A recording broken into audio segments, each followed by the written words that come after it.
তো হ্যালো, আসসালামু আলাইকুম সবাইকে। তো আজকে অনেকদিন পরে আমি আমার ড্রোনটা ফ্লাই দিয়ে উপরে উড়াইতেছিলাম, বাট ওই যে দূরে দেখতে পাইতেছেন ওইখানে অনেক ধোঁয়া উঠতেছে। আমি ভাবলাম যে দেখি ওইখানে কি হইতেছে, কি মানে এই উপলক্ষে আমি ওইখানে ড্রোনটা পাঠাইতেছিলাম। তো ঠিকঠাক মতোই যাইতেছিল আমার ড্রোনটা।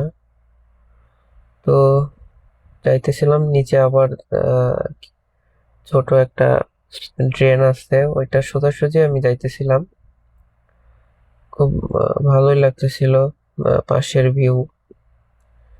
তো আসল বিষয় হচ্ছে কি, এখানে আসার পরে আমি দেখতে পাই নিচে একটা কোম্পানি, এখানে মানে ওরা হয়তোবা ময়লা টয়লা পুড়তেছে। বাট এই পর্যন্ত আসার পরে আমি তো পুরাই অবাক। আমি এই পর্যন্ত আসার পরে, এই যে আপনারা দেখতে পাইতেছেন, এই পর্যন্ত আসলাম। এই পর্যন্ত আসার পরে আমার কি হয়, আমার রিমোট থেকে ড্রোনটা ডিসকানেক্ট হয়ে যায়। আমি তো মানে পুরাই অবাক হয়ে গেছি কি হইবে এখন।